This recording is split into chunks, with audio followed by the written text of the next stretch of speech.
Hello and welcome, I'm Dover8 and welcome to Dover8's top 5 tips to getting started in Crusader Kings 2.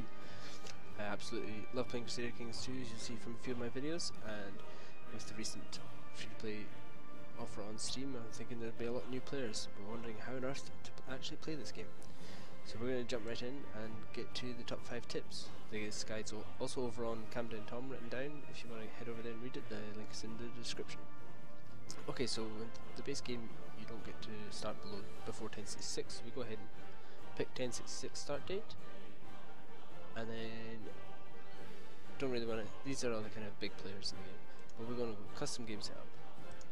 And my recommendation, and just any veteran recommendation, is to head over to Ireland and pick one of the counties there, because they're all independent during 1066.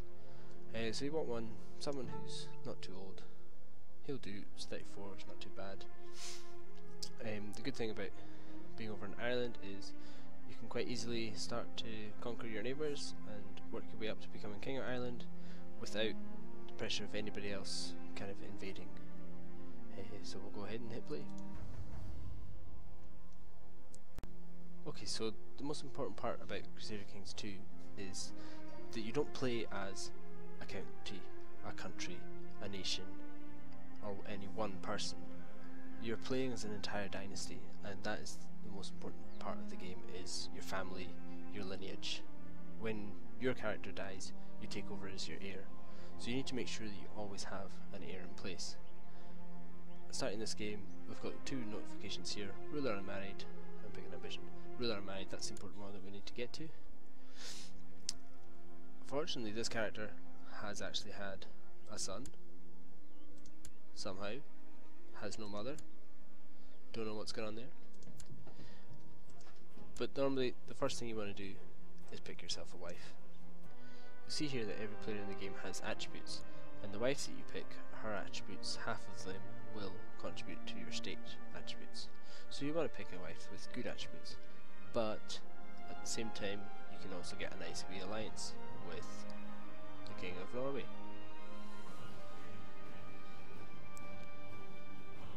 So go ahead, make your choice, pick your wife, and that's all good.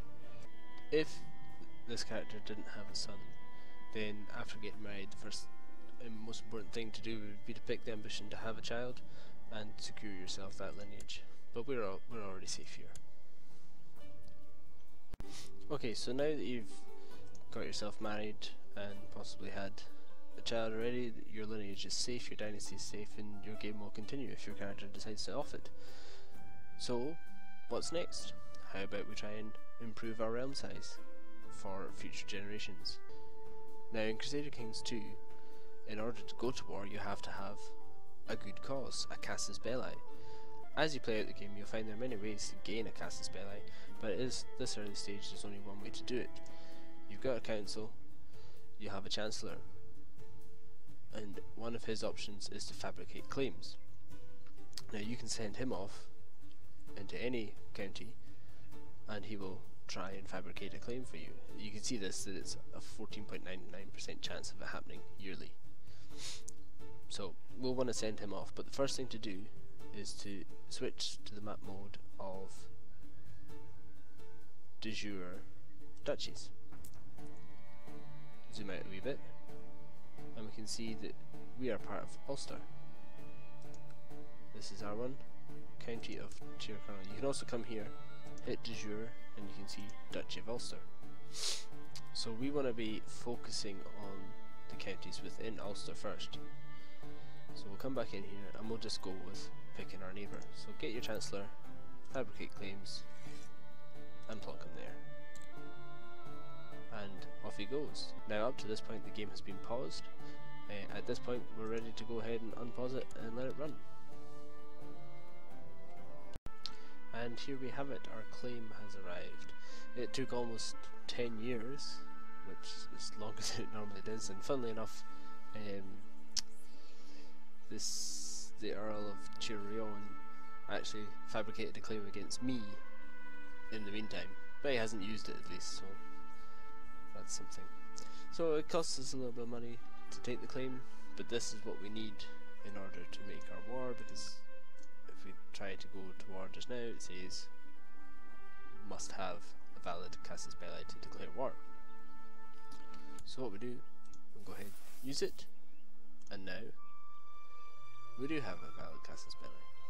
So now we are ready to go to war. Head up here to the military tab. Now this is where things get a bit different to normal kind of real-time strategy military based games. You don't have an army that you train, that you raise up troops. You will if you get retinues, but that's comes with an expansion pack. What you get is armies. You get from armies from your own holdings plus from your vassals.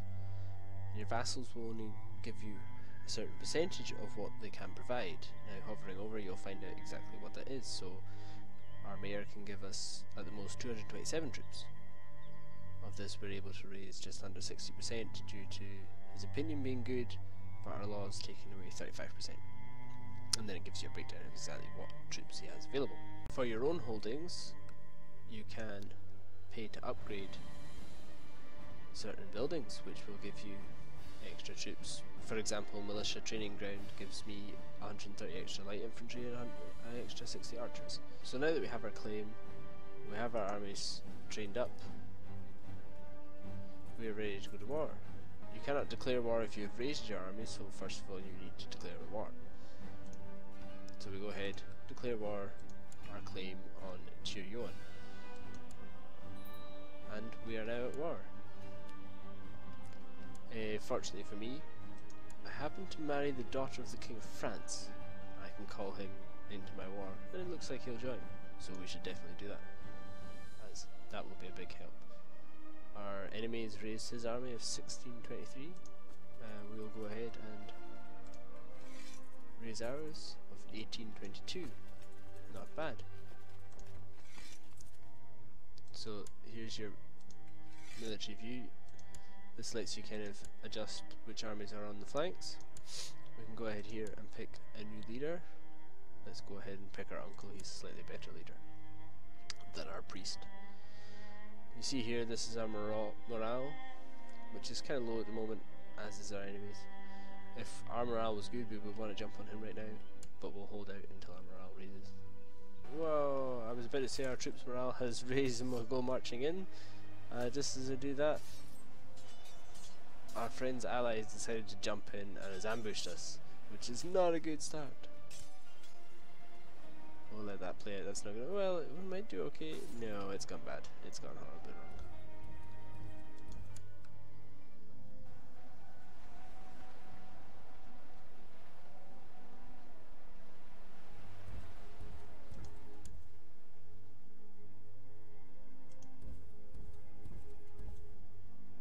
Okay, so our friend, King of France, has come along and helped us out here. And we're getting into this battle now.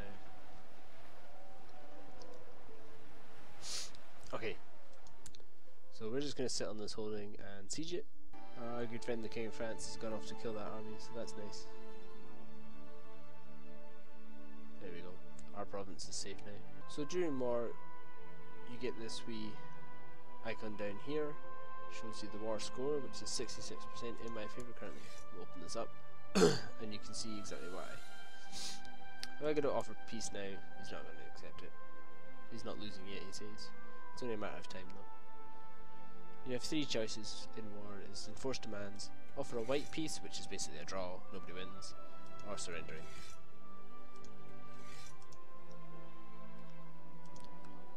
Our siege is almost complete.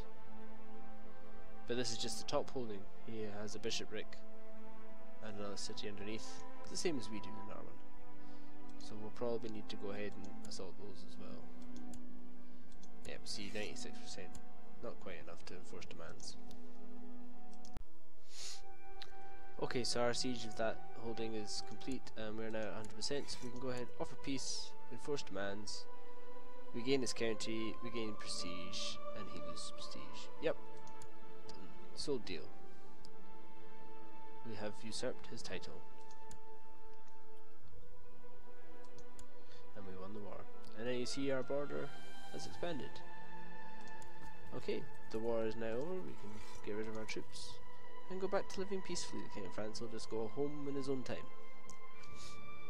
Now, as I said at the beginning, we have the Duchy of Ulster, and that is our target right now. We can't create it yet because we need to control 51% of the holdings, annoyingly. As there is 4, we need 3 out of the 4 to go over that 51%. So we've gone ahead and started fabricating claims on another one, and hopefully we'll go to war, take that, and we'll see then that once we can create the duchy, we then get a de jure claim on the final piece. Okay, so I've fast forwarded a few years. I've now captured this county as well, just dealing with a wee rebellion here. But now that I have 3 out of the 4, I can create the Duchy of Ulster. I had to wait until I had enough money to do so, but here we have, and now I can create this and make this my new title. I'll go ahead. It gives me 200 prestige, costs me 184 gold. There we go. I'm never referred to as king because it's a petty kingdom. Aid of Ulai has created the title Petty Kingdom of Ulai. Okay. But now, you can see this, I can press the ducal claim. Because this is now part of my title, I can say, "Oh, you, give me your land." But what I can do is, rather than just declaring war, which I can't do because I've got armies raised, but I can just go off vassalization. No. At this point he's not willing to accept vassalization. Once you start capturing more of Ireland and you get up to the point where you are actually king of all of Ireland, you've just got a few wee ones to pick up, then you'll find that they'll be quite keen to take vassalization. But in this case, we're going to have to press our war claim once this rebellion is done with. And that's it, that's the formula. So then we have this. So we see from our kingdom, we need to get to the Kingdom of Ireland, we need to control 51% again. It's going to cost us a lot more because it's a kingdom this time.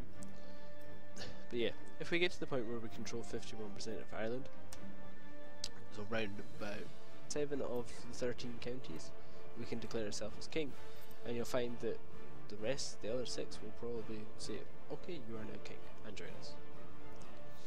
And from there, you know, the world's your oyster. With the base game, you've got all of this to explore and conquer. You can't play as some of the characters over here without the Rajas of India expansion. And that brings me to my final tip in my top 5 tips for getting started in Crusader Kings 2 is to get some expansions. The 2 I recommend mostly would be the Old Gods and the Charlemagne. As I said on the first screen, you know, with the base game you can start at the earliest of 1066. Both the Old Gods and Charlemagne put the start date back. The Old Gods it's 867 and Charlemagne it's 769 AD, and they focus, the Charlemagne focuses on France and the split between West Francia, East Francia and the whole Carlomans. The Old Gods gives you the whole Vikings invading Britain, doing raiding of the coasts of Europe, which is a lot of fun to do and a lot of fun to play. So once you get yourself familiar with the base game of Crusader Kings, I absolutely recommend check out some of the expansions. Again, this whole retinues tab is greyed out unless you get the Legacy of Rome expansion, and then building retinues is just a standing army that you've got there all the time to play with. It's very useful.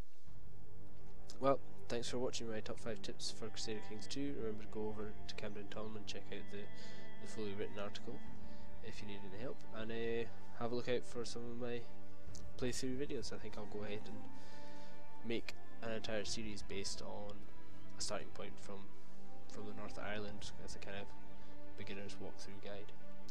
Okay, thanks for watching.